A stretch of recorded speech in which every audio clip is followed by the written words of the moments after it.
When I first came across this particular game, I knew I would found a great 2D adventure puzzle experience. The main screen greets you with a post-apocalyptic environment that somehow feels both serene and ruinous at the same time. A contrast that immediately, of course, drew me in. The game UI and the game logo, keep things simple, yet still manage to catch your eyes. And the game opens up with a short overview of the main character's surroundings, painting, and a picture of a heavily desolated world. In this game, the protagonist herself is a young, prepubescent girl with a rugged but casual look and a few scars on her face hint at the past trauma that she hasn't quite left behind. Well, there's no storytelling or narration to spell any of this out. Instead, the game trusts you to piece the backstory together as you play the game, which I found refreshing rather than frustrating. As you start walking, it becomes clear that this is the side-scrolling 2D platformer with the environment rendered mostly in 2D but layered with the 3D parallax effects that gives it a real depth. Controls work fine on both keyboard and controller, and you can play solo or drop into couch co-op mode with a friend, of course. This moment felt a touchy jerky at some time, but likely a quirky of the animation rather than the controls themselves, but it never got in the way of the fun. Ladies and gentlemen, you can also split screen if you would feel like. Early on, as you move through the apocalyptic highlands and past collapsed infrastructure, a small colorful beetle bug tags along for a while. A nice little companion as you get comfortable with the mechanics. The game puzzle here are quite simple but satisfying at the same time, dragging boxes around to reach high ground or hunting or small clues scattered through the ruins to guide you closer to your destination.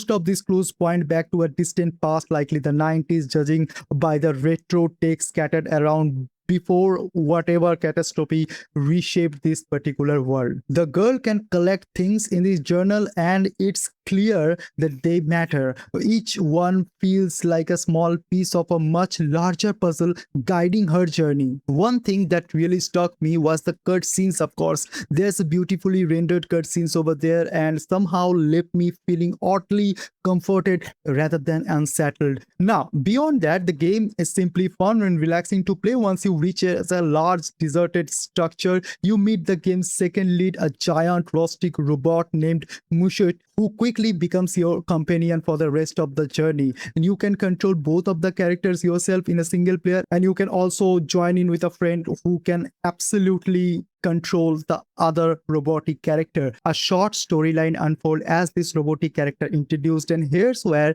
things get really charming. The girl herself never speaks, but the robot does speak. The two strikes up a surprisingly engaging back and forth conversation. I will admit that I wish the girl showed a touch more personality of her own, but watching the robot ask for her help, they follow her lead as the journey continues, still made for an endearing dynamic. Once the robot joins the story, the puzzle design opens up considerably well. New mechanics let both the characters interact and lean on each other's strengths, whether that means mounting the robot or swapping between characters entirely. It's a smart system that genuinely rewards combinations, and especially in the co-op section. As for the difficulty, I would call this was quite a gentle of an experience altogether. Now, talking about the characters, neither character faces any real lethal threat as of now. No fall damage, no antagonist lurking to end things prematurely. It's low stakes by design, though a few puzzles might still trip up players who like to move fast, of course, and there is a trial and error gap, of course. And that being said, if you do mistake, then of course you have to face some consequences. Several puzzles genuinely demand teamwork, often built around locked doors that only open once a laser beam hits the target button, with obstacles standing in the way. One recurring example, heavy metal boxes the girl can budge alone and forcing you to get creative about how to reposition those two particular characters in such a way so that you can cover up and get along with the puzzle.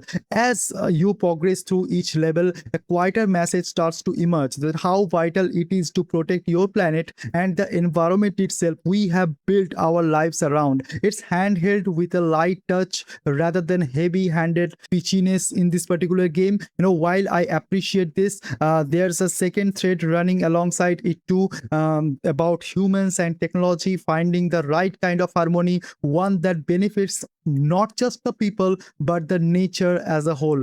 Fittingly, the developer described the whole journey as one built around hope, and that particular theme comes through clearly without ever feeling forced. So, did I end up liking this particular game? Of course, without a doubt, yes. A big yes. The demo felt remarkably detailed and cohesive, capturing exactly the kind of vibe I would like to have from a 2D platformer demo like this. And I would be very genuine that I really love the game altogether, and the game does fulfill whatever the promise it had while starting. The last 2D environment, the careful attention to detail in both characters and the world, the layered game mechanics, of course, the gameplay itself, all come together to impress me more than I expected going in. The music and the score added a fun touch to it, setting a tone that lingers well after you have stopped playing. All of this left me with a real appreciation for the work the team put into the game's direction and design. Coming from a small indie studio, Tempest Studio, the name and the published by Juicebox Studios, Lost in Tandem left a genuine mark on me, and the kind of demo that gives to us, I really believe that will excite if you are a puzzle platformer fan. So make sure go ahead and check this game out. Thanks for watching this particular video.